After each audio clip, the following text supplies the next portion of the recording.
As I sail into the confluence of the Tigris and Euphrates, I am exhilarated. For how many Englishmen can claim today in 1920 that they have sailed into the Garden of Eden, the place where the tree of wisdom is said to have stood? This rich and ancient land we insist on calling Mesopotamia, and the Arabs call Iraq.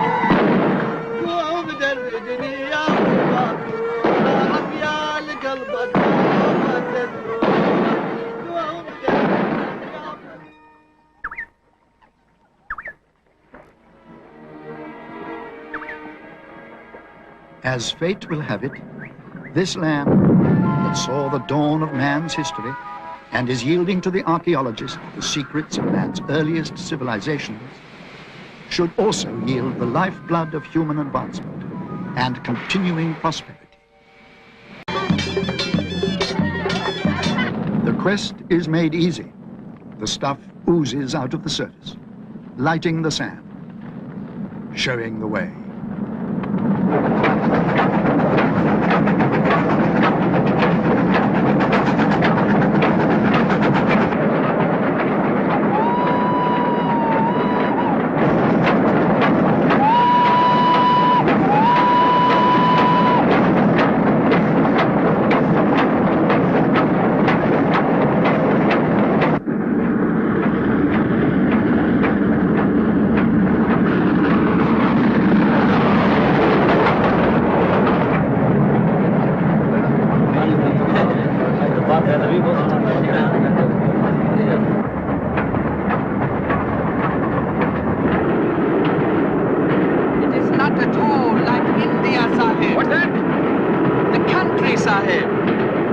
It's certainly not like England. It is not at all like anywhere I have been before. Well, better get used to it, Doctor.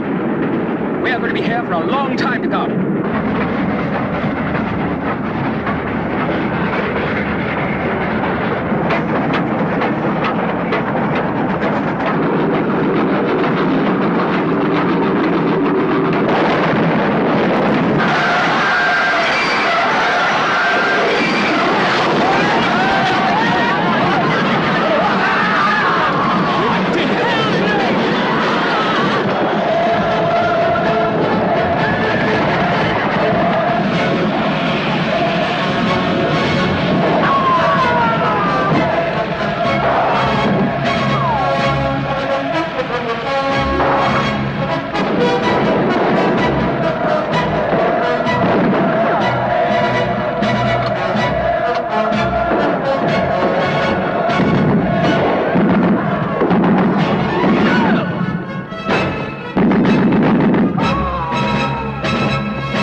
Sadu.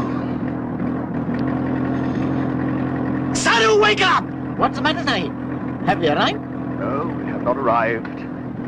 You are singing out of tune, and I would like a drink of cider. That is, if you have not drunk it all yourself. Oh, no, Sahib. There's plenty for you. Very good.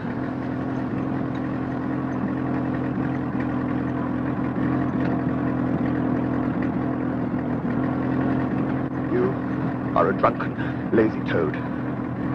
Now, you get me another bottle of cider, or I swear to God, or to Krishna, or to whoever it is you might worship. If you drink one drop of that, I am going to smash your ass. Hear that? Not one drop. Not one bloody drop.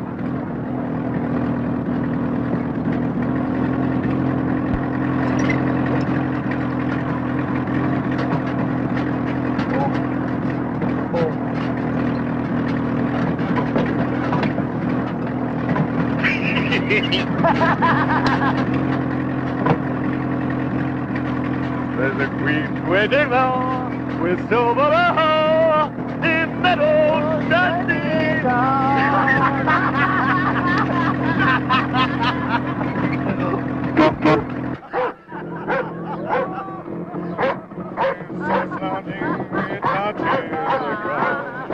There's an old tumble-down shack with an old railway track.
شوفوا يا ولد.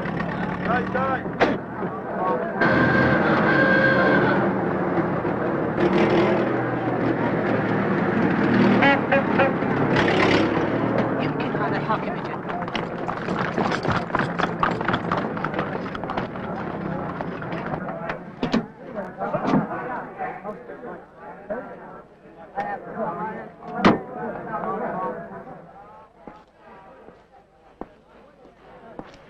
صاحب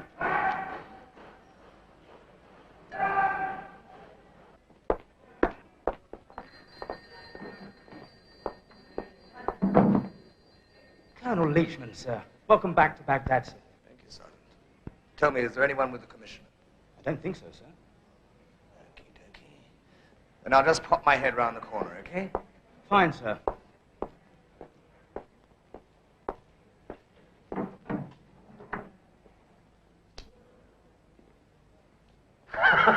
Gerald, my dear fellow, it's good to have you back. Good to be back, A.T. When did you get here? Well, I'm not usually as scruffy as this, am I? I just arrived. You didn't carry out that threat, did you? Drive all the way from London to Baghdad? I tell you what, that old dodge behaved beautifully all the way through. You're completely mad. I suppose you'd like some tea, won't you? I'd love some, yes. Did you have a good leave? Well, that's another story, my bloody appendix. I had to have the mud. I was flat on my back most of the time and missed all the hunting. Not rotten enough. Yes, boss. Yes, Sahib. I'll bring some tea, will you, boy? And see if you can find us some biscuits. Ginger nuts, something like that. Very well, Oh, Sahib. do sit down, Gerald.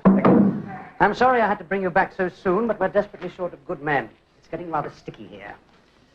Yes, I gather. What can you expect?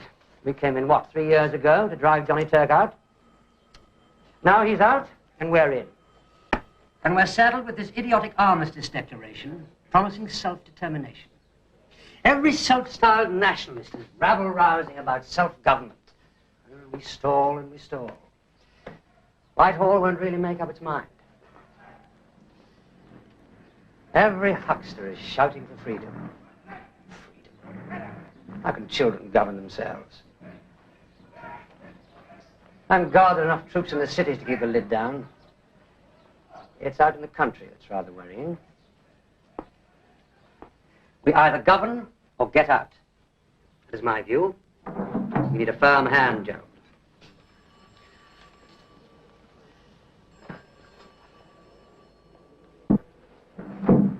Where exactly is the problem? Several spots. There's a lot of it in your old territory, the Upper Euphrates. That's where I want you to go, Gerald. Same post, political officer, based at Ramadi. Well, what's the problem? Among other things, they're refusing to pay the new taxes. What taxes? The government wants to recoup the cost of the campaign in Iraq. A figure of 100 million in gold has been mentioned. Well, I will tell you, A.T., that the Arab is not going to like this. No, they don't. They've been making it rather clear. They've been raiding and blowing up supply trains. But they have to pay it.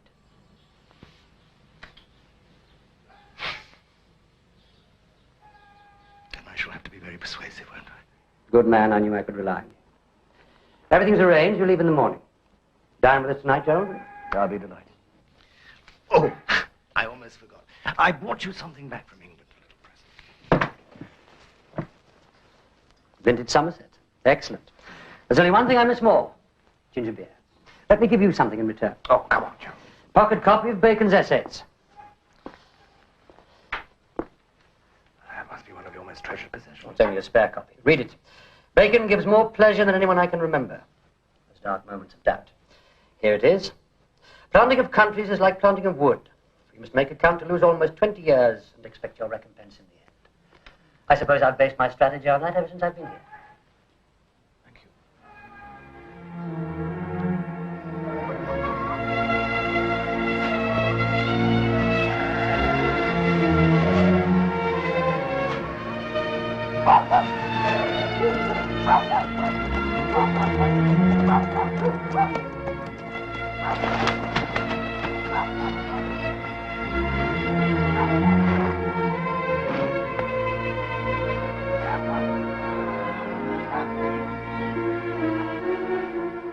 شلون رجلك؟ خير الله يديمك يا ابو سليمان. بارود الانجليز دمون يدق بالعظم ويتعطر يا ابو سليمان. دير بالك على نفسك. معركة بعد هي ما التحمت، والديرة بحاجة رجال شجعان مثلك. الله يديمك يا ابو سليمان. لكن انا شايف المعثرات جاي تكثر يوم ورا يوم يا ابو سليمان. يا ابو سليمان، قربات صاحب هالايام صاحب ظهور الناس. الاجنبي ما يفهمنا، يفهم مصلحته بس. وانتم عارفين زين عن كرامة الآدمي وشرفه ما يعدلها شيء بالدنيا. والله يبا انا حاسس الحسبة راح تتفايض. وش يريد منا الانجريز؟ كل حاجته عنده. من هو العارف شو يريد؟ مصلحته لهالحين يجمع ذهب. ومنين نجيب له الذهب؟ والله عافية علينا على هالصبر. انطيله كشل مرتي؟ لا بالله وصل السحق للراس. ما نخليها تصل لهالحد. ليش من هذا جايبينه هين؟ مجنون. ليش مخوف العالم؟ قدم له قرية بقنابل ذاك السبوع، وبسبب الضرائب تكتلت ناس كثير يقولون ما يخاف من احد. لتشمان مثل غيره يجمع ضرائب ديرته على حسابكم انتم. يقولون هو ملك الانجليز نفسه. ملك الانجليز بديرة الانجليز، واحنا ملوك بقاعنا.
المخمود ما قالتش خير كثير لكن مالي نفس. هذا علي حشم يا ابو سليمان. يا كرنال انتم حشمكم ماخذين تسابيج. تعال نشرب قهوة. اسمح لي. السلام عليكم. وعليكم السلام. قهوة. الله ابو خير. الله ابو خير. الله ابو خير وهلا.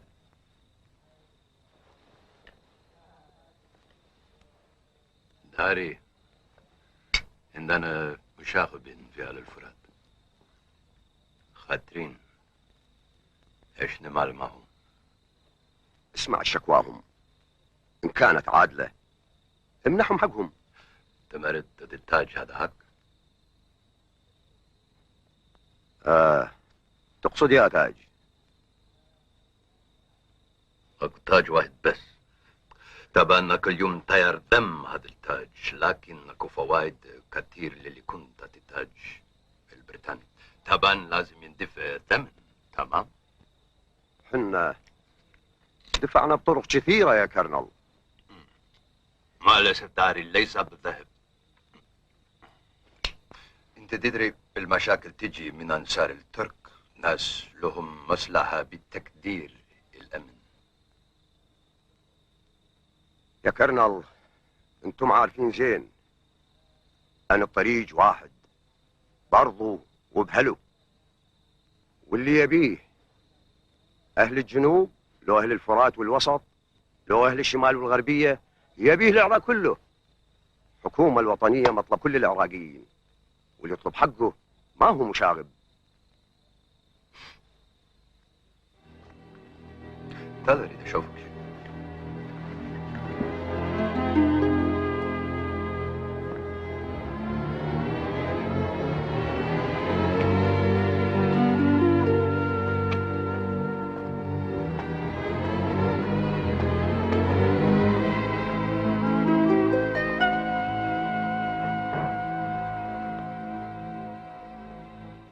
دار المحمود يا شيخنا،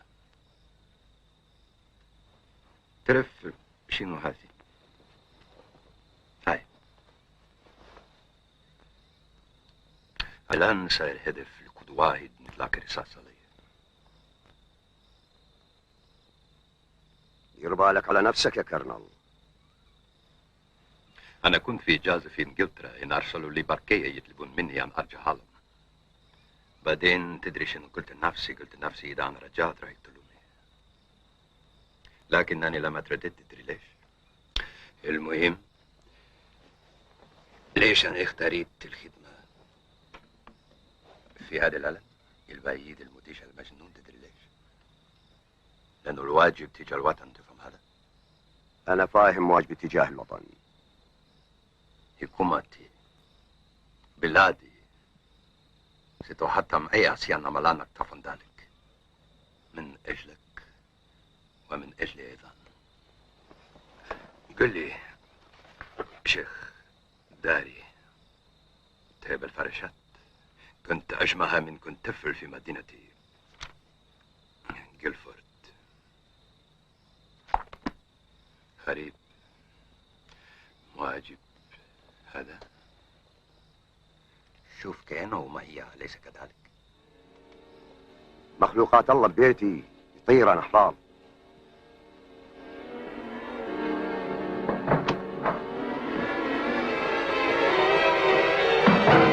شيخ داري، ممكن أكون دقاسي أو صديق غريب. أهلا شيخ محمد، أصدقائنا مرحب بهم على طول.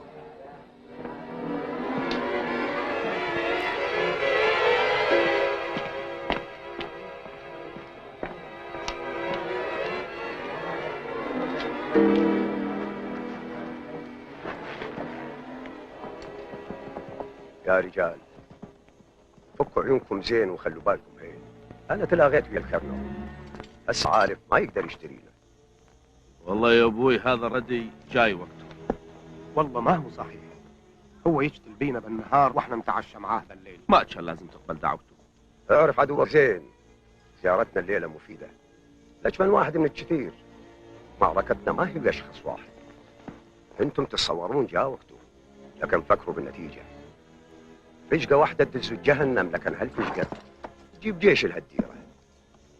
كونوا صبورين بس حادين.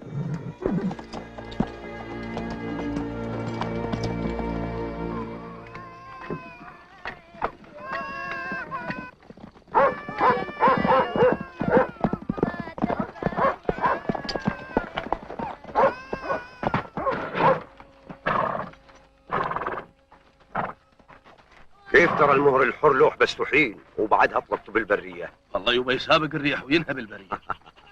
ايش هالمهر اللي سابق الريح يا سليمان؟ يا ام سليمان حكى عن الديرة وأسودها. ديرة محبوسة يا ابو سليمان، تشوفها هالنخيلة تبي تتنفس. مهر ينهى بالبر ويسابق الريح. لكن عيبه انه ما يسمع لا صوت صاحبه ولا صوت غريب. يجي اليوم اللي ينسمع بيه وينسمع منه يا ام سليمان. الله يعينكم يا ابو سليمان، لولا ما يشوفوا بعين غيره صاحب الحق له ربعه. الله يشهد عندنا حق. الله يحفظ يا سليمان، خلي عيونكم معي الوقت كله، الريح عالية ولازم ينسمع وسط صفير الحياة.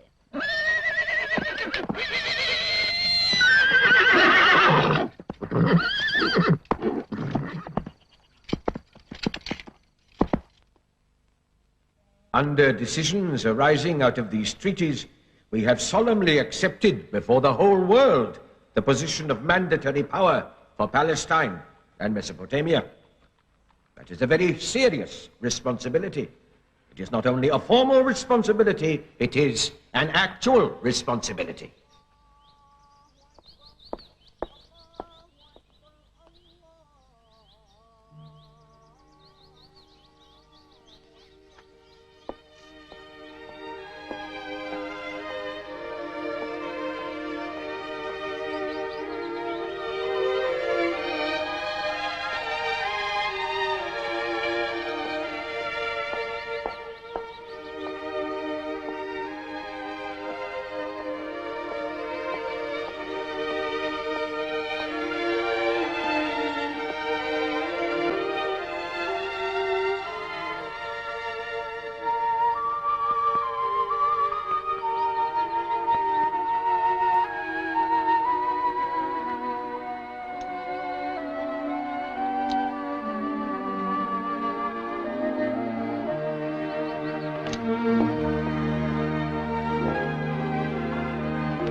Hello, Sergeant. What dreadful errand brings you to my garden?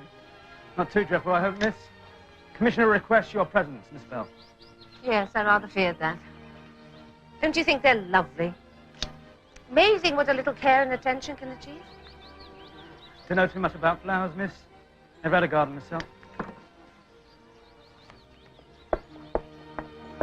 Miss, Commissioner said come straight away, please. Tell him I shan't keep him waiting. Excuse me, Miss Bell. We do have a car waiting. I'd much prefer to walk, thank you.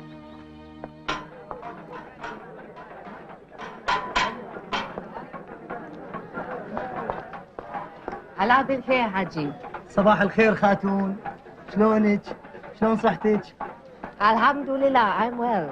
الولد شلون صحتها؟ قسمة الله نفس الشيء. لا أحسن ولا أسوأ. والله ما ندري خاتون. يمكن بعد شوية ما نقدر حتى نعيشها. شلون هاجي؟ الأسعار خاتون، الأسعار مثل النار. ما شفنا غلاء مثل هذا طول حياتنا. لا تهتم هاجي. كل شيء يصير زين. مع السلامة. شلون ما اهتم خاتون؟ مو عيشة عوائلنا.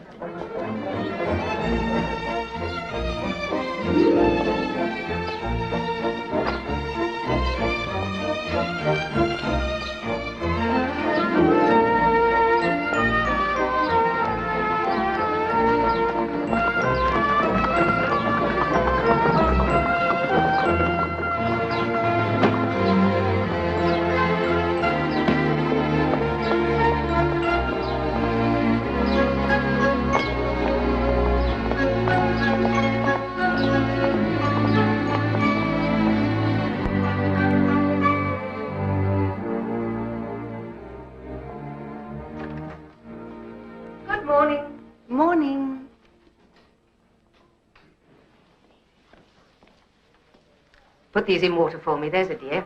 Anything for me? Oh, the morning dispatches. An invitation to dinner from the Sindersons. I've made a note of it in the diary. There's a letter from the British Museum thanking you for the last batch of Babylonian pieces you sent them. Oh, and there's a letter from the War Office. I think it's from Winston Churchill himself. It's marked private and confidential. Where is it? On the desk.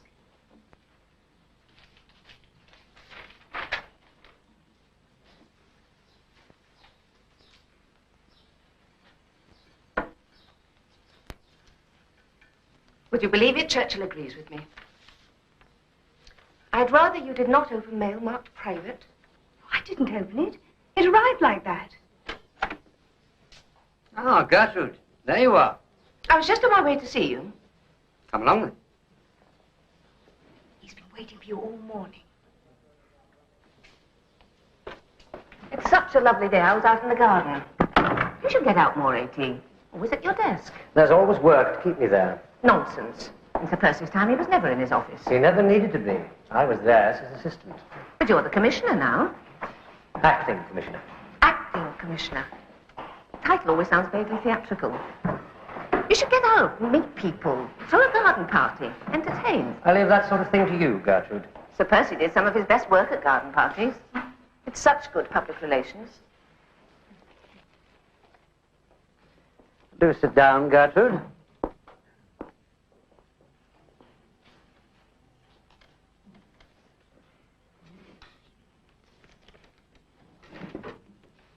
London cabled me this morning.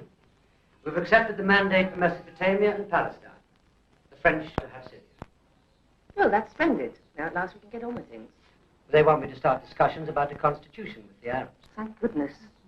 As I've often said before, if they want our help, we can help them. If they know we're honest, they'll want our help. I disagree with you, Gertrude, and I've told London.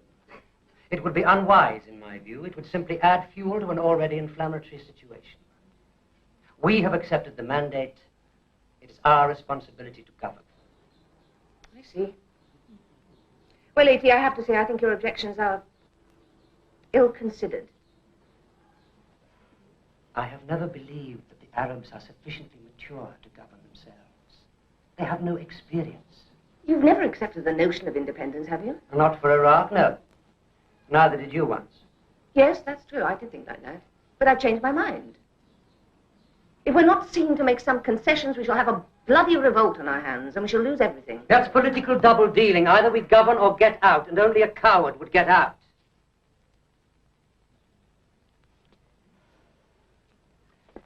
We've governed India successfully for decades. A.T., Iraq isn't India. It's 1920. Times have changed.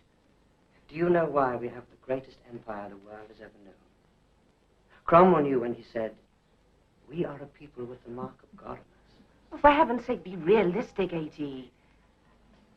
After the war we've just had in Europe, our credit is gone. They regard us as barbarians. How come we've managed our own affairs so badly, claim to teach others to manage theirs?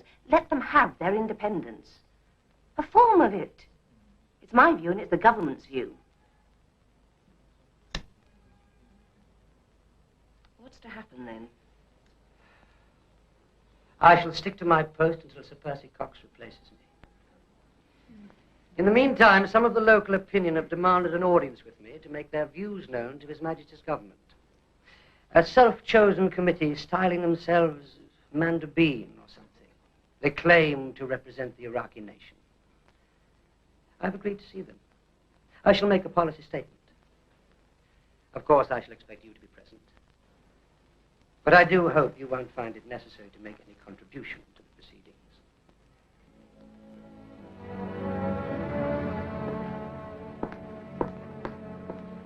Oh, by the way, Miss Bell, I've instructed all personnel that all dispatches and communications to London must first be vetted by me.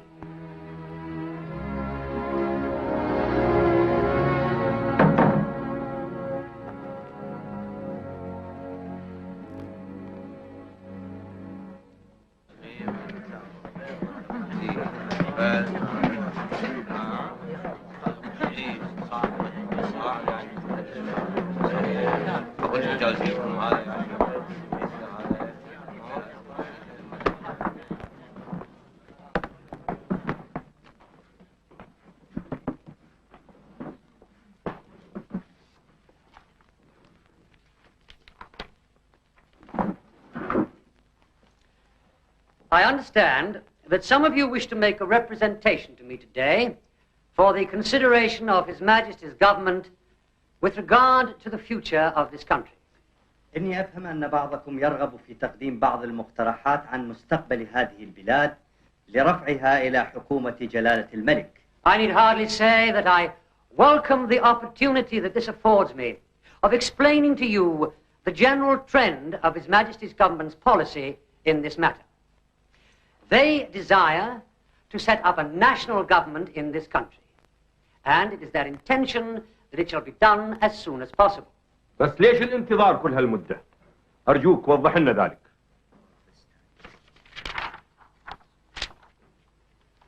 No one regrets more than I do the delay that has occurred. It is due to causes beyond our control. في سوريا الفرنسيين بادروا وأسسوا حكومة مستقلة. We did not have the authority nor a peace treaty to do so. بس هذا ما أعاق الفرنسيين أبدا. That is a matter for the French government. Now, I would not have you believe that this delay could have been avoided. But I can assure you that those individuals in Baghdad who have sought, for whatever motives, to hasten the establishment of a civil government here by incitements to violence and rousing the passions of ignorant men are doing, and indeed have already done, a great disservice to this country. It is my duty as the temporary head of the civil administration, to warn you that any further incitements to violence will be met by vigorous action from the military authorities. أرجوك احنا ما جينا هنا حتى نسمع تهديداتكم. And I will have order at this meeting. If there are any more interruptions, I shall have you, sir, thrown out. We have the power and intention to maintain order in this country until a civil government is established. And I shall maintain that order by the utmost force, if necessary.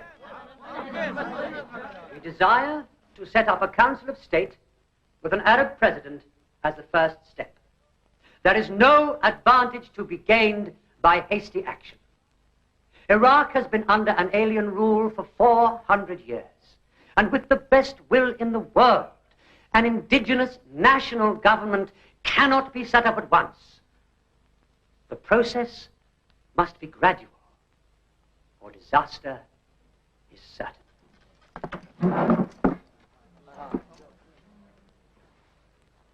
جناب المندوب السامي، منذ أن أخذتم بغداد وأنتم تتحدثون عن الحكومة العربية، لكن مرت 3 سنوات وأكثر ولم يتحقق شيء. لقد أعلنتم أنكم ستؤسسون حكومة وطنية تعتمد بسلطتها على الاختيار الحر وتصويت الشعب العراقي المباشر، ولكن ماذا نجد؟ إنكم بدأتم المشروع بدون استشارة أحد. لا نريد هذا مطلقا. لا نوافق أن يكون رئيس المجلس معينا من قبل الحكومة البريطانية. نريد حق اختيار رئيسنا. نحن نطالب بعقد مؤتمر وطني حالا. هذا المؤتمر يكلف بوضع صورة وشكل الحكومة الوطنية. انتدابكم غير مقبول. العالم كله يعرف ما معنى الانتداب، إنه تعبير آخر للاستعمار. طبعا إنكم تنكرون ذلك، لكننا نرى الحقيقة هنا في العراق وفلسطين. إننا نرفض انتدابكم كل الرفض، ولا نقبل أقل من الاستقلال الكامل للشعب العراقي. أرجوكم أن تسامحوني إذا ما قدرت أحكي مثل الأستاذ اللي حكى قبلي. أنا أحكي من القلب. قبل كل شيء يا مستر ويلسون، أنتم البريطانيين إيش عندكم هنا ببلدنا؟ شنو اللي جابركم على ظلتكم هنا عدنا؟ روحوا ردوا لبلدكم، حلوا قضاياكم ومشاكلكم. انتم مش عليكم بينا. خلونا احنا نحكم بلدنا بدينا. لكن احنا نعرف انتم ليش هنا. انتم هنا السبب واحد، انتم تريدون تخلون ايديكم بجيوبنا، تريدون تمتصون خيراتنا كلها، لكن ما عندكم الصراحة حتى تقولون الحقيقة. لا نريد الانتداب ولا العبودية، بل نريد الاستقلال والحرية.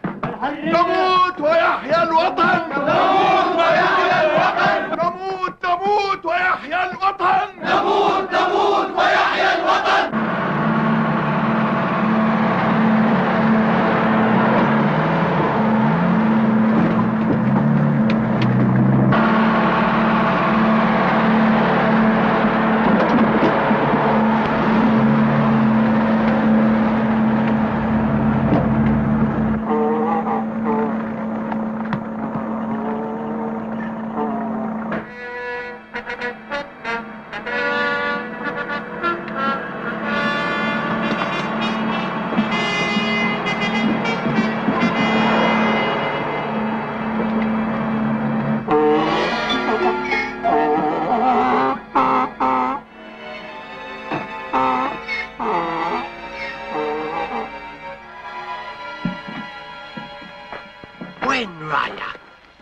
للبيت. وين يعني اروح بهالوقت؟ شكو عندك شرب هذا مثل ما عينك تشوف، حطب، جذوع نخل مقطعينها للنار، ماخذيها لهلنا. يلا امشي بالعجل. الجسم مقطوع، ممنوع تجول.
getting reports of attacks from here and here. Briefing them? Seems to be pretty general. Excuse me, sir. Mr. Yusuf. I don't care if his wife is expecting. No one is to go. All leave is cancelled until further notice. A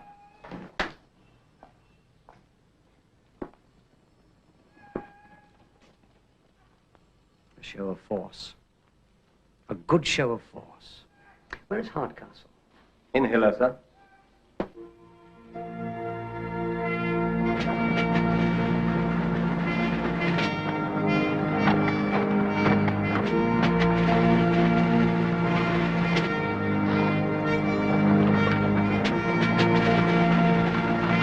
Get this thing moving, will you? We're nearly tripping over you. Keep up that fight. You're holding us back.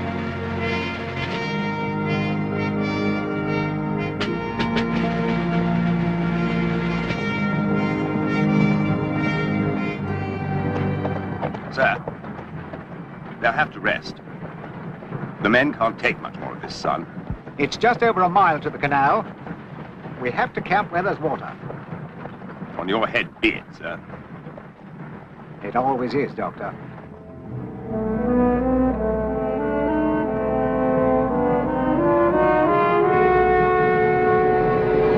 Hold on there for a minute. I'll take a look. Stop! Come! Halt! All right, sir. Hey, company! Hey, company! Halt!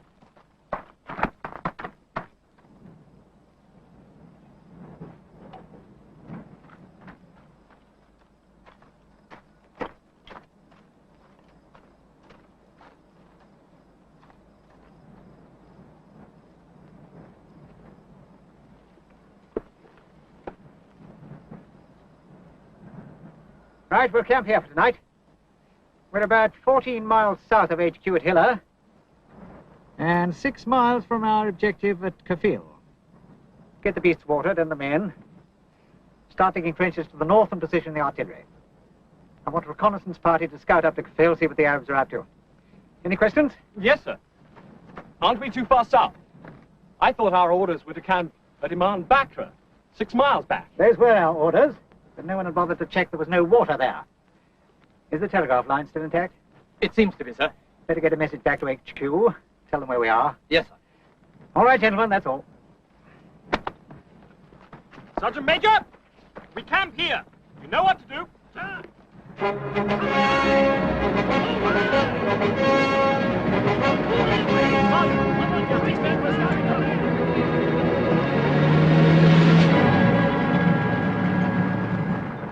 Where's your commanding officer? Up there, sir. Come along, lads. Hunt, sit down.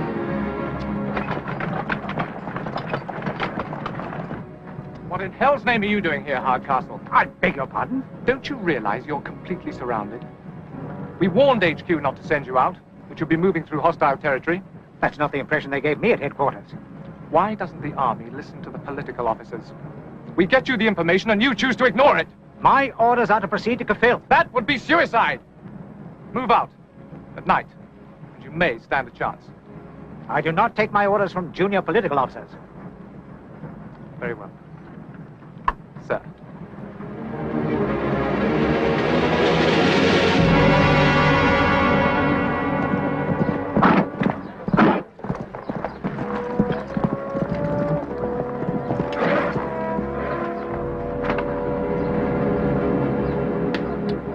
السلام عليكم.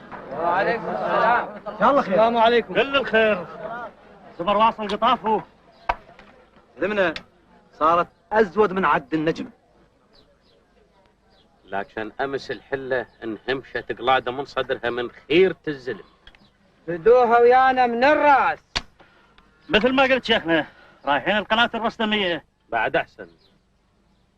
الترعات اليابسة تنطينا ستر إلى أن نوصل فوق روس. عندهم رشاشات لويس. شلون راح نقدر نحاربهم؟ اتفقنا ومجاورنا. رجال مثلي ومثلك قاعد ورا زناد الرشاش. فشقة وحدة بقصتها بعد ما تسمع من الرشاش. والطواب شلون ويا الطواب؟ خلي بينك وبين الطوب شبر. ايش فايدة الطوب بعد؟ بالله العظيم وصلت وياكم لهنا نسولف والفرصة قدامنا. الله جاب لنا اياها لهالحين. يوصل حدنا نقصيده.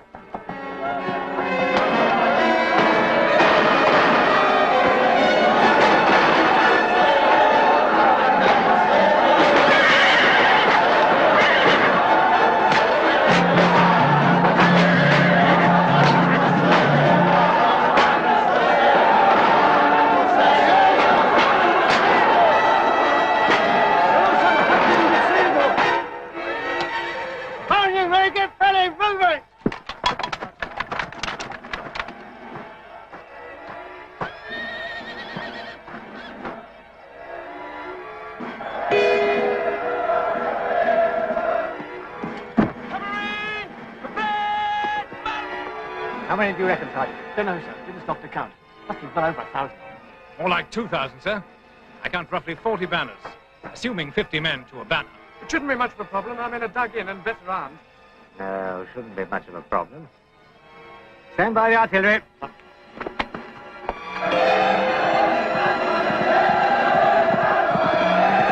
Stand by the artillery! Standing by now! Fire!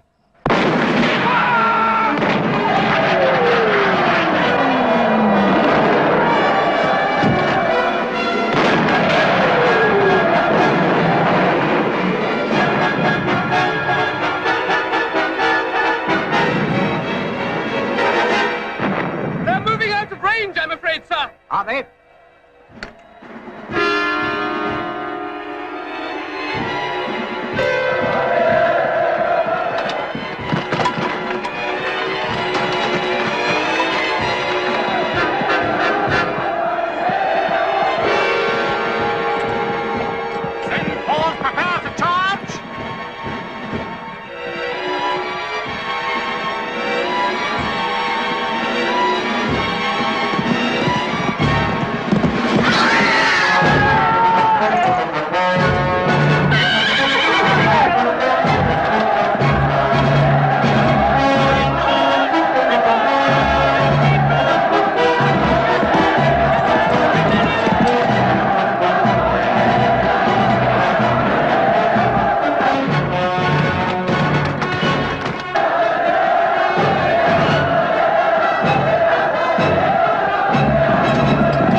Very well. Give them another salvo. Yes, sir.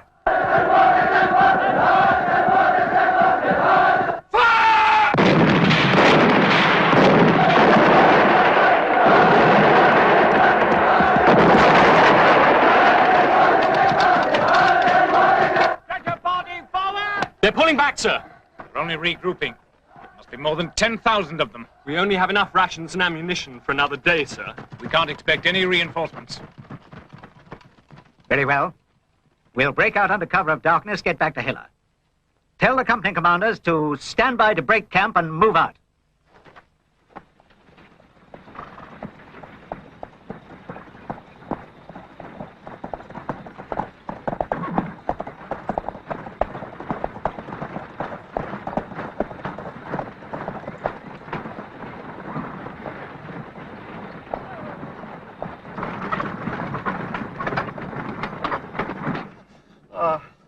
How bad is it, sir? You'll live, soldier. Does that mean going home, sir? Home? We'll see. You know, I gave up a job in St. Thomas's Hospital, didn't I? What's it all about, sir? This war, I mean. Ours not to reason why.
I should have thought it simple.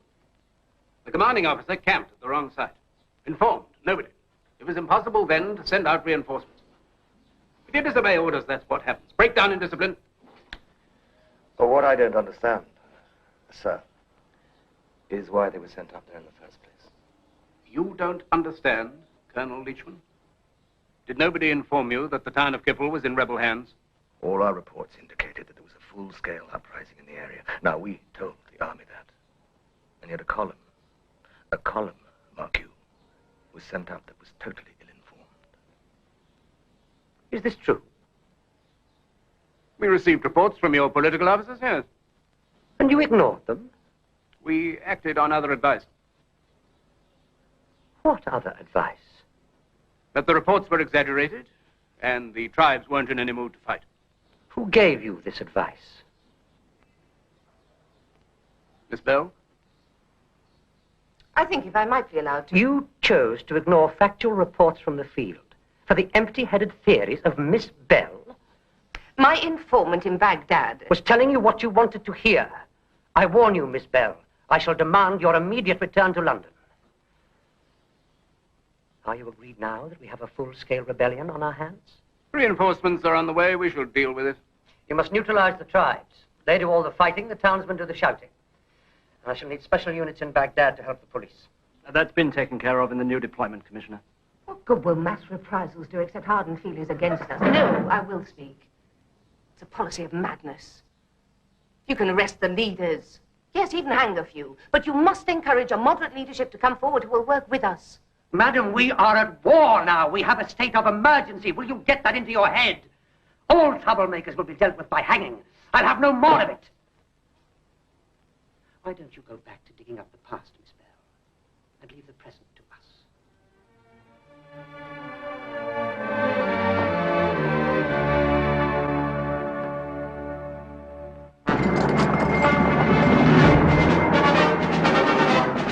Come on, you lot! Now! Follow me!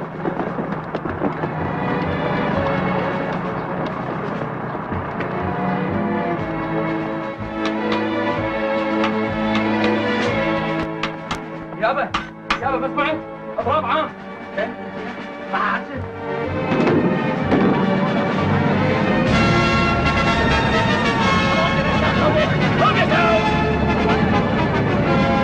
All right, catch it up.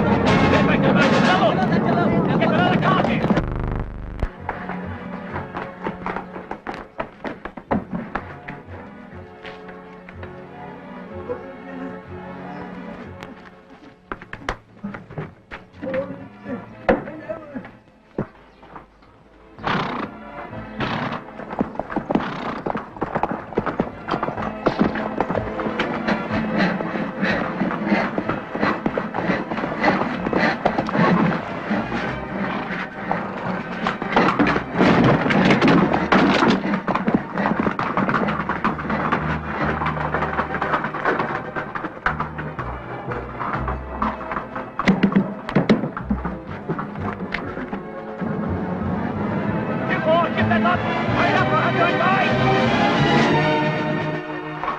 the shop. Open the shop up. ها وعب عليك اذا ما عندك احترام لقضيتنا على الاقل خلي يصير احترام لهالشيبات. Open the shop up. والله تطلع روحك فاضي الناس.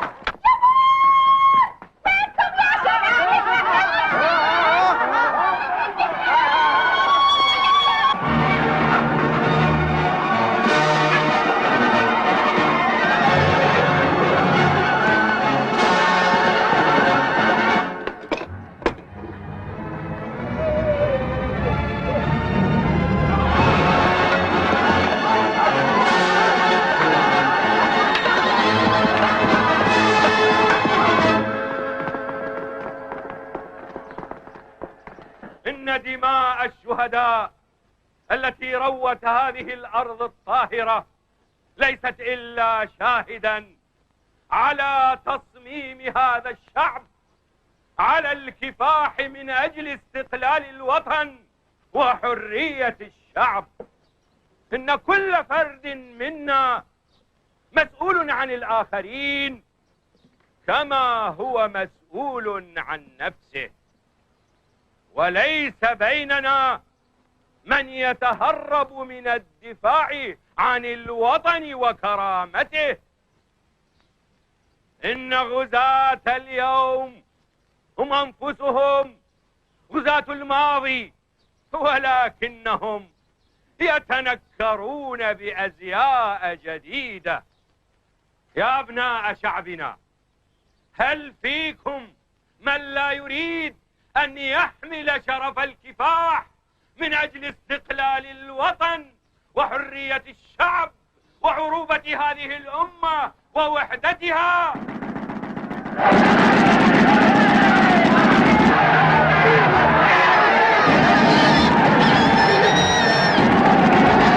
احموا أنفسكم، احموا أنفسكم، ما تعرفوش تسوون، لا تنسون التعليمات.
امشي.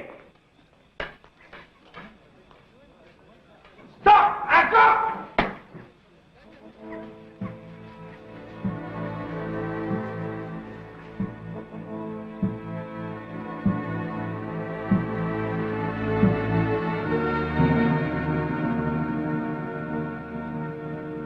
امشي.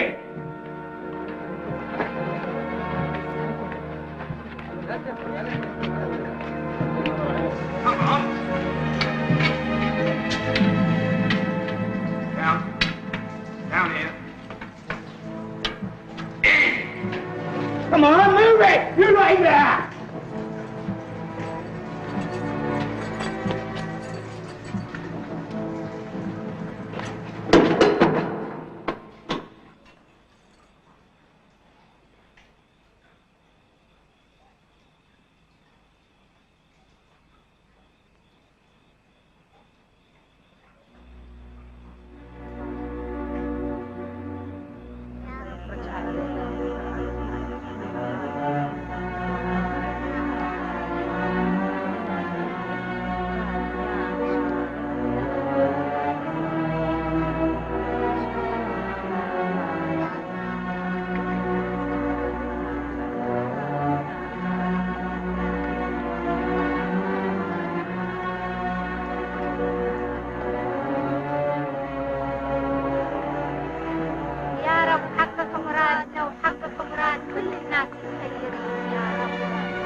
What's all that? Bloody voodoo putting a curse on us? They're candles of love. It's an ancient custom. The women light them as a talisman to protect their loved ones. A kind of prayer. Prayers, my dear Gertrude, those are the flames of rebellion. Do you know that? Don't you think you've had enough? Oh, I see. Moderation in all things, Gertrude the appeaser, ever the politician. Huh?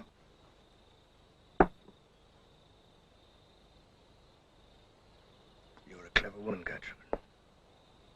You are. But you live with your head in the clouds. And you know something, in my neck of the woods, we can't afford such luxuries. You're impossible, Gerald. Can't think why I'm so fond of you. Because you need me for all your political talk. Because in the end, it's down to force, isn't it? I mean, knocking of heads, killing, intimidation. That's my job, and I'm good at it. But I don't suppose I shall get any thanks for it. It's hard to believe we're on the same side. When are you going back? Tomorrow.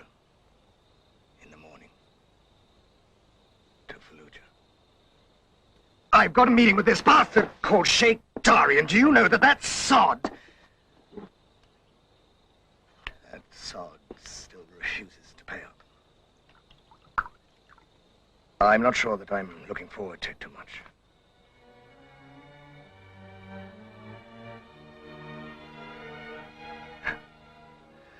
I think I'm getting a bit old to the British Empire.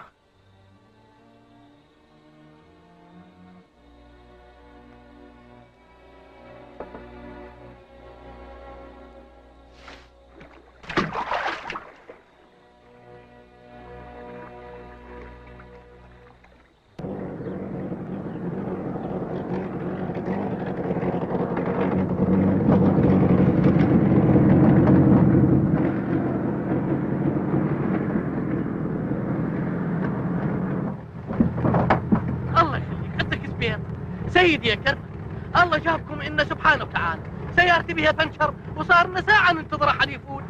يحفظك الله يحفظك الله، أخذونا وياكم للفلوجة، ندفع لكم اللي تردونه بس لا تخلونا أنا وحدنا بنج اليمن. Move on, will you? أخذونا وياكم. الله يخليك.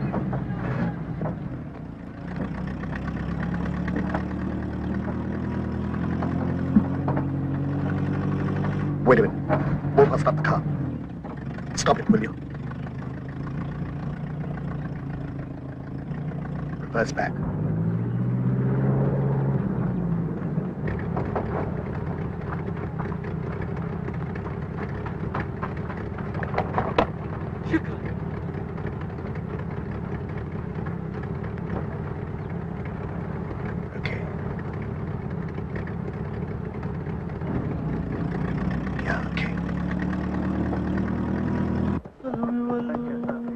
فكوا عيونكم زين. نعفون لا تلاشيهم والخلوم يولون عيناج بالشيته وعلمه. 100 هلا 100 هلا ومرحبا. يا هلا شرفتنا ابو سليمان. يا هلا تفضل استريح. يا هلا ان شاء الله زين. بعون الله. شكرا. اقول كرنا وصل؟ لا والله بعد لازم يكون بالطريق. ما تتفضل جوا احسن. لا خلنا ننتظره هين. ابو علي قهوه لابو سليمان. يعني اكيد ما بدك تدخل جوا وتستريح احسن؟ لا يا ولدي الله يرضى عليك، حنا نبغي القعده برا على الكشف.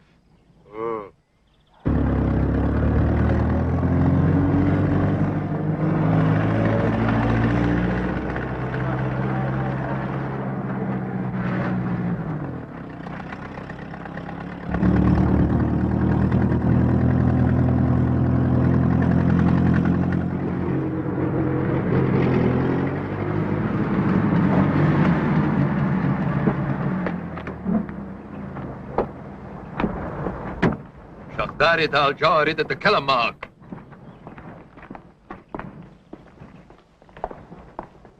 انا قلت اريد اتكلم مع داري مو وياك، انتظر برا. امشي امشي.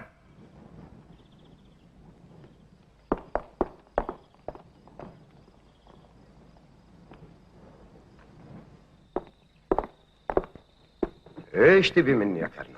لا سلام لا كلام لا مرحبا. ايش تبي مني يا كرنل؟ ايش اريد منك؟ انت تعرف زين ايش اريد منك كلش زين. انت لازم تدفع، تهب لو ما تهب لازم تدفع، لهب ماكو بعد خلاص، تفهم لو لا خلاص، ماكو بعد عصيان خلاص. اعوذ بالله من الشيطان الرجيم. رانا هبس كل المشاغبين بغداد. اي اشيرة تهارب تندبه كلها. خلاص. اسمع زين شيخ داري، انت خمولة 7 ايام تفهم، 7 ايام بس، واذا ما دفعت بعد 7 ايام راح رجالك. تدري زين شو يصير اذا رجعت تدري زين. الله اكبر يا كرنل. شنو هذا؟ الله اكبر يا كرنل. الله اكبر يا كرنل.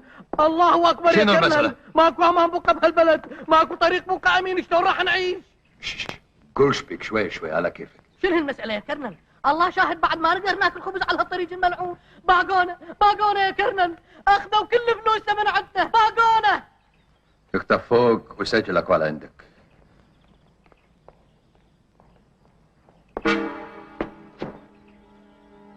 كل منك داري، هذول ازلامك، هذول اربانك، هذا صار بديتك، انت المسؤول بعد ما خد من جنبك. انت سرقتوه على السايق المسكين وتري له رية ايش؟ حتى تنبون وتسالبون. شوف اقول لك انتوا كلكم مرامية وكنت اترك. انت مترو من هنا، انت باقي هنا. كويس كويس.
السلام عليكم ورحمة الله.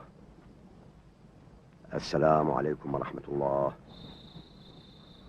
Take post!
Is this diary?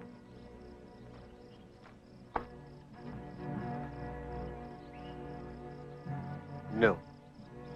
We'll catch him.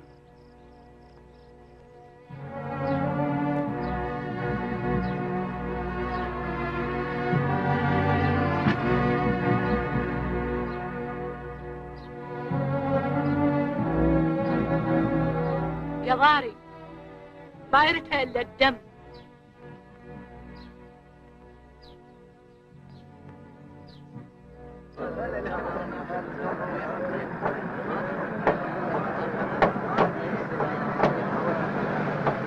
احقاق فنانة حتى نخلي السيارة ترتاح. شقد عطشان يا وين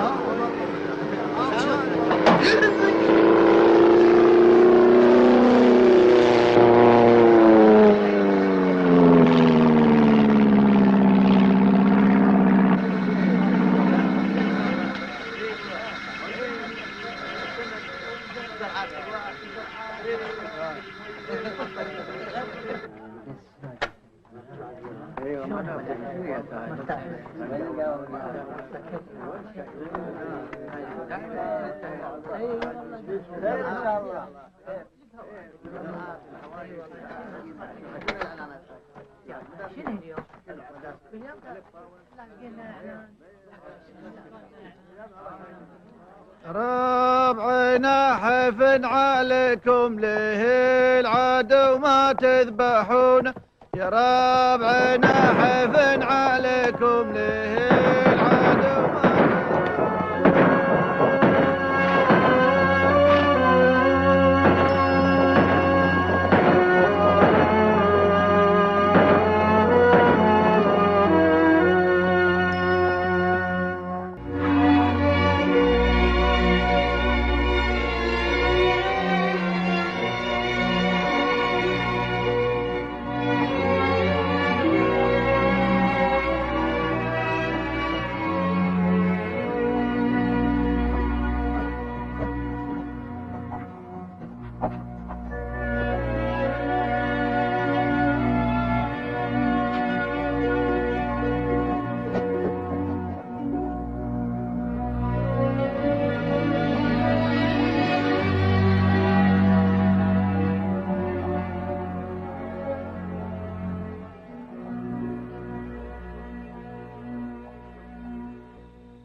Miss Bell?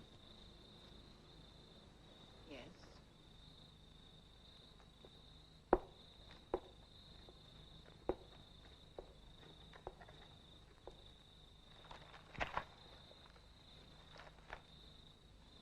Very pleasant here.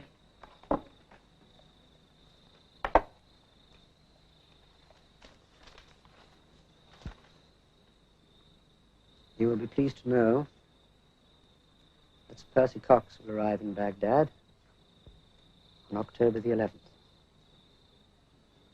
as the new High Commissioner. I see. And you? I'm recalled to London. I fear my days as an administrator are over. It seems the London press are looking for a scapegoat for Iraq and have cast me in the role. According to the Times, I'm a sun-dried bureaucrat set on Indianizing Mesopotamia.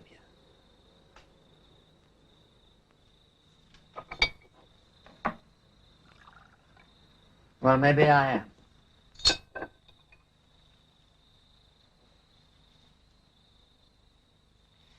You know, I've loved this job. It didn't come easily or naturally to me. I'm no Sir Percy Cox. I'm a parson's son who was prepared to work like a mule 24 hours a day.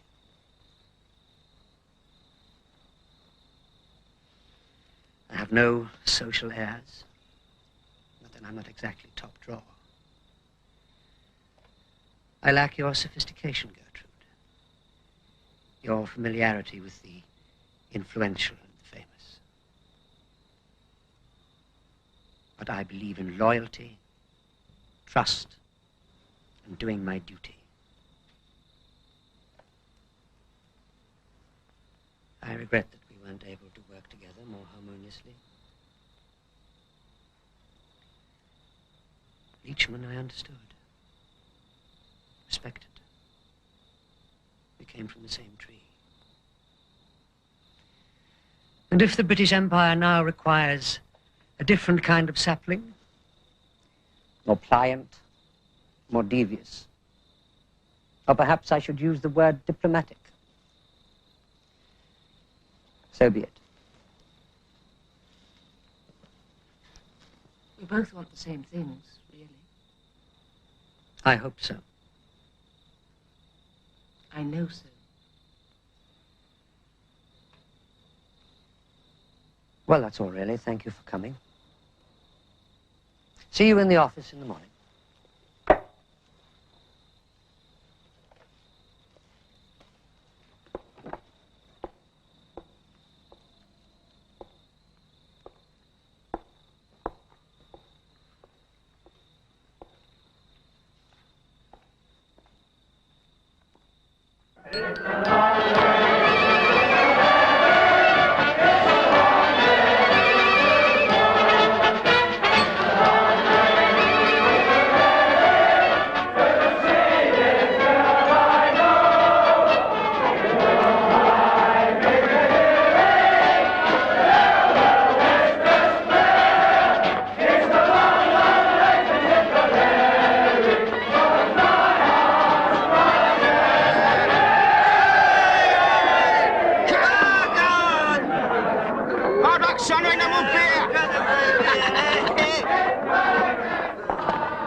Percy. Aylmer, old chap. Do hold in, my dear. Lady Cox.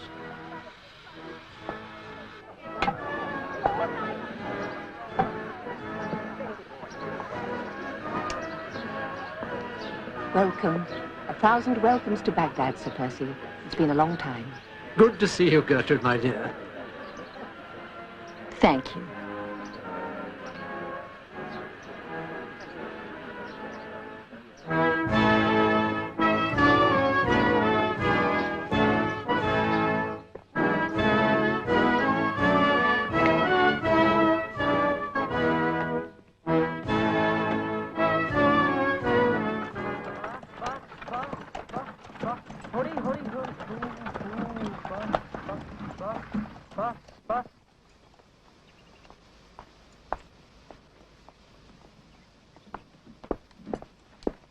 Well, there we are, Percy.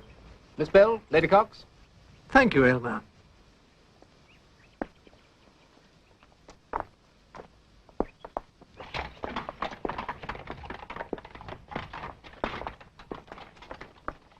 I had hoped everything would be ready for your arrival. It's all a bit of a mess, I'm afraid. No, it'll suit very nicely. The garden will be very good for the bear.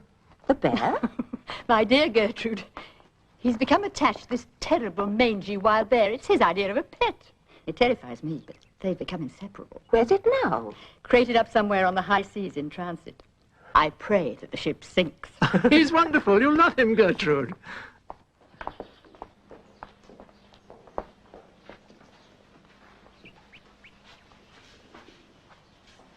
Well, here we are then. Back. It's such a relief, I can't tell you. Has Wilson gone? Yes. I always found him rather an austere man. Tense.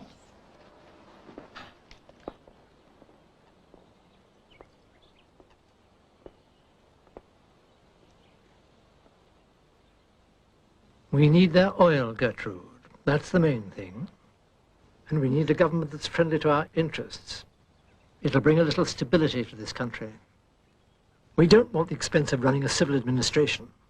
Coffers are too tight at home. The war rather took the stuffing out of us. We'll advise the new government, of course. I think we could do it, don't you? I've always been convinced of that. We'll throw a few garden parties. Plenty of goodwill. Talk to everyone. A little style about the place, what? Finish this dreary war and rebellion. You know, I've always found there's a certain kind of leader who'd rather have a top hat in his hand than a rifle.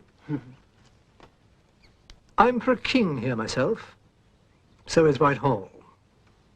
There's always something solid about a monarch, don't you think? It's the only workable solution. We want someone who'll take the heat out of the situation. We must release all political prisoners and bring back the exiles. But that's essential. It will be bitterly opposed by the military, of course. Yes. That should be our first act. Open the prison gates. Terrible tragedy, this Leachman business. Must have upset poor old A.T. They got on rather well. It was a shock to all of us. Have they caught the murderer? No, not yet. There's a reward out for his capture. Well, he won't get away with it. We should see that he's punished.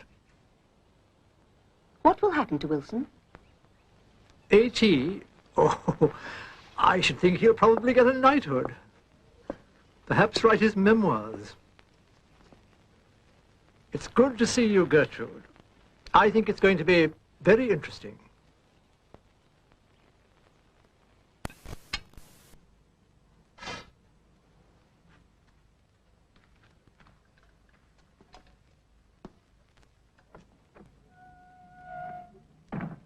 فخامة نائب الملك السير بيرسي كوكس يعلن لجميع أفراد العشائر وطوائف العراق أن حكومة بريطانيا العظمى انتدبته ليعود إلى العراق لتنفيذ مقاصد الحكومة الثابتة بمساعدة رؤساء الأمة وتشكيل حكومة وطنية في العراق بنظارة حكومة بريطانيا. ولا يعلم فخامته غرض العشائر الذين يشغلون أنفسهم بالحرب، فإذا كان هناك سوء مفهومية يمكن إزالتها فيسر فخامته أن يبلغ العشائر ذلك إليه بواسطة أقرب حاكم سياسي إليه. عرفوا أساليبهم القديمة ما نجحت، يحاولون الآن سياسة اللين، سياسة الإقناع. أطلقوا سراحنا من التوقيف، أجلوا الإعدامات وشكلوا حكومة مؤقتة بوزراء عراقيين. وزراء عراقيين. طبيعي وراء كل وزير هناك مستشار بريطاني، وهذا جزء من عملية تعليمنا الديمقراطية. عملية تعليمنا كيف نقول ثانك يو بليز يس سير نو سير، أمرك سيدي خدمتك سيدي. لكني أعتقد بأنه ما دمنا متضامنين ومنظمين ما يهمش ما يقولوا البريطانيين. هم ما غيروا أساليبهم طواعية، إنما نحن أجبرناهم على تقديم بعض التنازلات بقوة السلاح بمقاومتنا. إذا استمرينا بالمقاومة دون التفريط مطالبنا الأساسية في الاستقلال الناجز التام فإنهم إن آجلا أو عاجلا راح يستنتجون كأي رجل أعمال ذكي بأن المشروع ما يسوى، ما يصير تكاليف، يشدون الرحال ويمشون.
افرح يا ابو سليمان النفي ما هو دايم.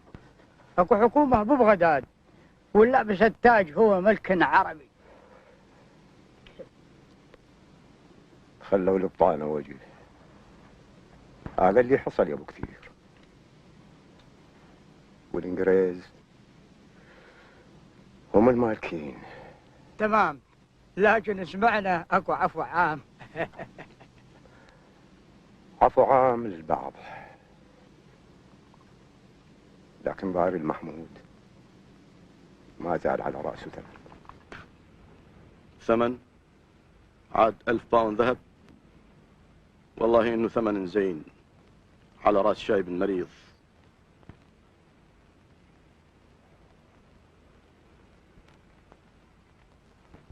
اهلا وسهلا. يا مرحبا. اهلا. اهلا. اهلا وسهلا. يا مرحبا. I have to admit, I find him utterly charming. That devastating smile. جلالة الملك، تسلمت رسالة من مستر تشرشل هذا اليوم. آمل أن تكون أخبارا سارة. إنه متلهف إلى تركيا إلى تفكية، بينما لدينا بأقرب فرصة. لقد شرحت ذلك عدة مرات. أنا على أتم استعداد لتوقيع المعاهدة شريطة أن ينتهي الانتداب البريطاني. كما قلت لك في عدة مناسبات يا جلالة الملك، ليس هذا ما يراه وينستون تشرشل ولا الحكومة البريطانية. في رأيهم إن السلطة النهائية يجب أن تبقى بيد المندوب الإسلامي البريطاني.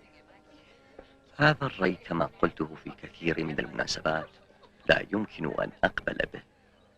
كيف يمكن أن أحصل على ثقة الناس هنا في بلادي كحاكم ما لم أكن حاكما مستقلا في دولة مستقلة؟ أعتقد جلالة الملك أن حكومتي لها الحق أن تذكرك أن حلول مسائها الحميدة واهتمامها بمستقبلكم ومستقبل بلادكم لما كان هناك ثمة مالك على عرش العراق هذا اليوم. يا سير بيرسي، أحب أن أذكرك أنني عربي أرغب في انتهاء الاحتلال. تعلم جلالة الملك أن حكومتي ترى المعاهدة كوسيلة للوصول إلى علاقات عامة ودية قادة للانتداب. طبعا نحن حريصين على مصالحنا في الوقت الذي نسعى لتقديم العون والمشورة إلى أن يصبح البلد جاهز للاستقلال التام. يذكرني هذا بتعبيركم having your cake and eating it. تريدون أن تسيطروا على سياستنا دون أن تتحملوا ثمن إدارة البلاد. One can't do better than have a king who's a direct descendant of the Prophet. A rather more solid lineage than our own dear King George can boast. His German connections have always been something of an embarrassment.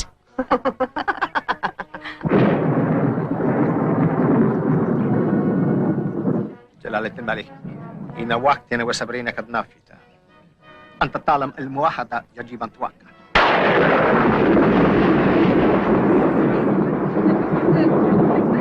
من الأفضل أن نذهب إلى الداخل. Take the umbrella, Sahib.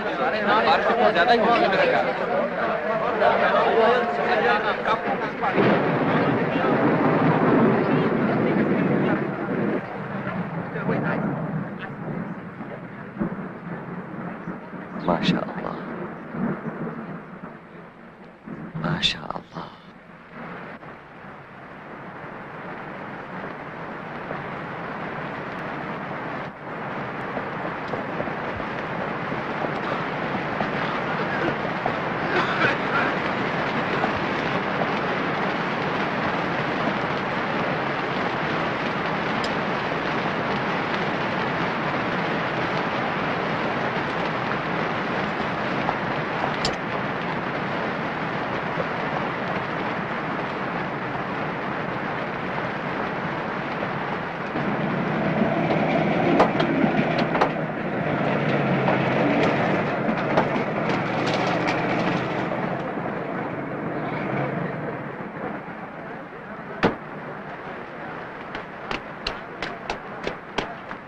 وين المشمع اللي وعدتني بيه من سنجار؟ انت بس حكي. تدرون يا جماعة، هذا السيارة ب6 سنين كلفني 3 جيرات و4 راديتات. مو صار له 6 سنين عندك؟ أكثر من 6 سنين. اشتريته سنة 1921، نفس السنة اللي وصى بيه ملك فيصل بغداد.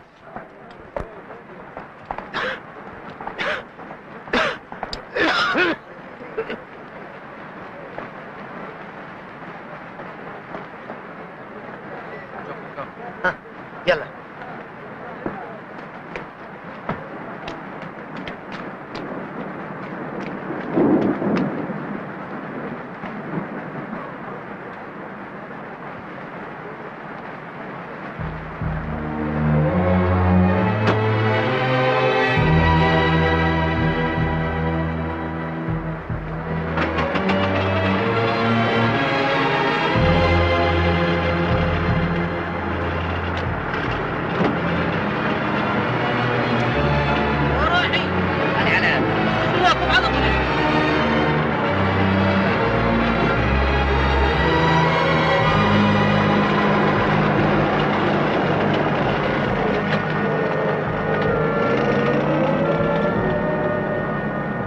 هاي وين راح؟ اعطيني شاي انا اشوف. عنده عبريه. هجوا؟ لا يا طماع.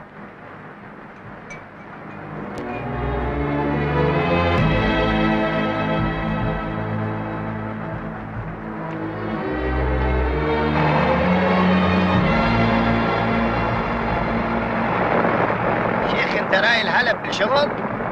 لا، أنا رايح أشوف طبيب. أنا أعرف طبيب كل زين بالحلب. نعم أبوه، يوديك الطبيب كل زين.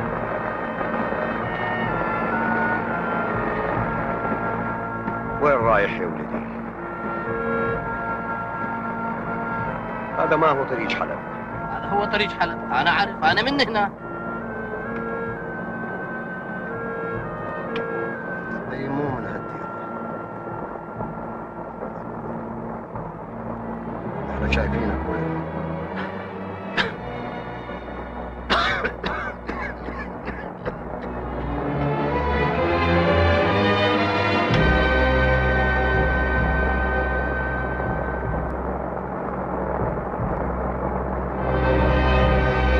هذول هم سيدي، وصلوا. زين، روح كيف صدر واحد.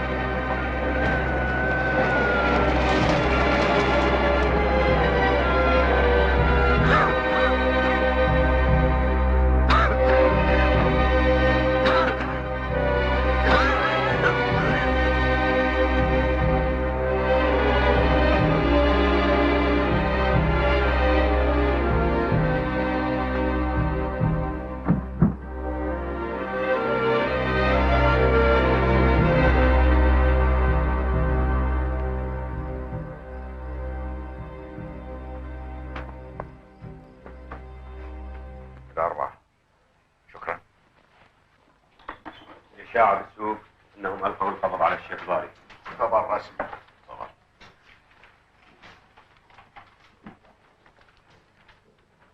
أنت متأكد من صحة الخبر؟ السلام عليكم. السلام. هذا يعني راح تصير محاكمة في محكمة بغداد العليا برئاسة بريتشارد. ايه، خصمي يحاكمني،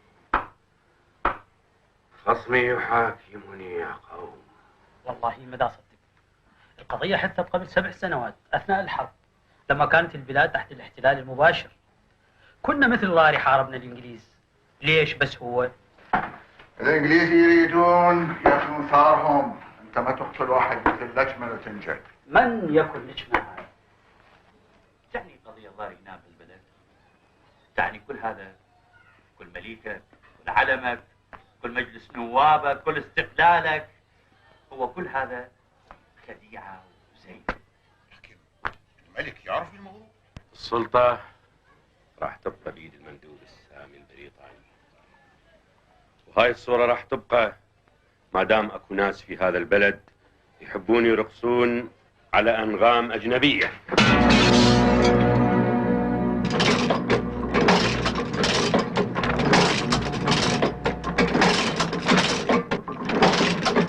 عزاوي يمه، رفعت راسي. لا تبكين يمه، لا تبكين. خاطر الله لا تبكين. ابرج عزاوي رايح شهيد يمه.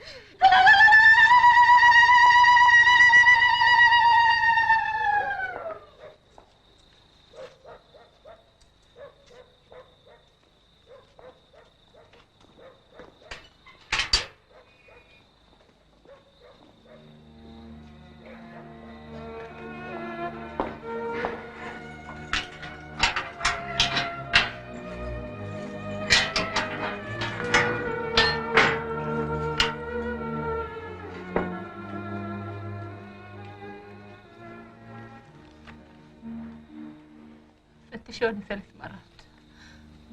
ظنهم مرة ما تفهم شيء. انت بصميم قلبك عارفة كل شيء. يوم سليمان مسألة أكبر من ضار المحمود، أكبر من كل عشيرة الزور. رجال،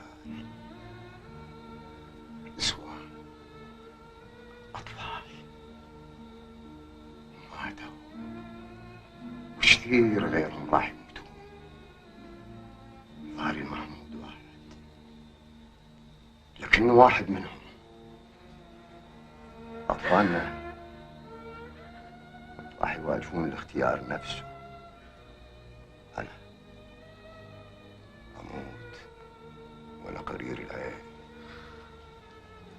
لأني عارف كل واحد منهم بزمانه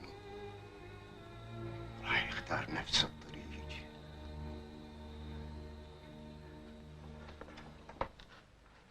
ليس هناك ما يبرر جلب الشيخ ضار المحمود للمثول أمام محكمة عراقية بسبب جريمة مزعومة حدثت أثناء الاحتلال البريطاني.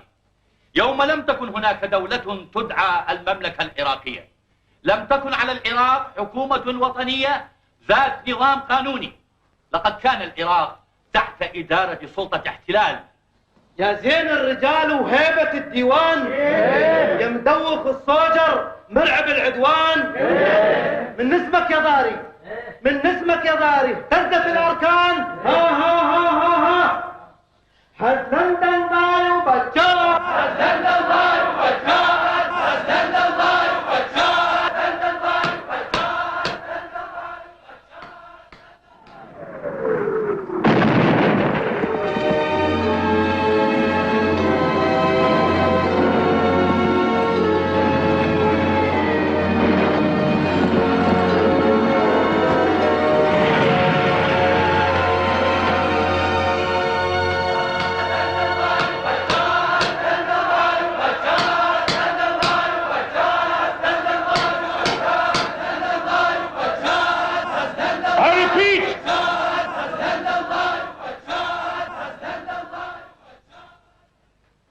By a majority of votes, this court has decided to commute the death sentence passed on the said criminal, Zari ibn Zair al-Mahmoud, to life imprisonment, as from the date of his arrest, the 3rd of November, 1927, in accordance with Article 2 of the said law, for the following reasons.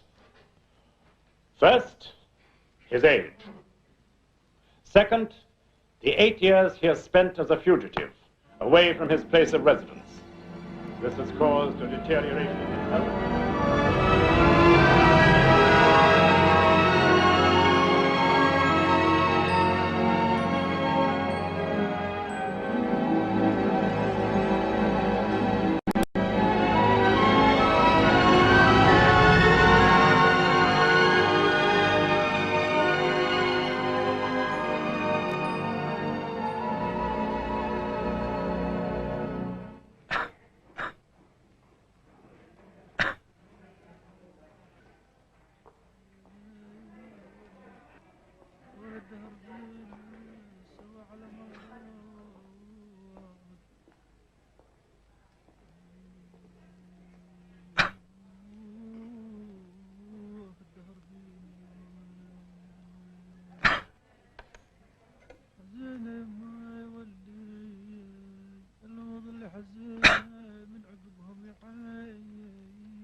ليش ما جربي مستاهل الدلول.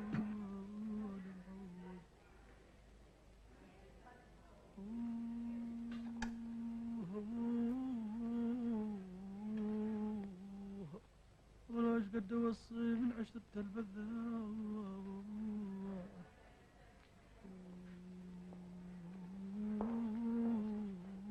ايش قد اوصي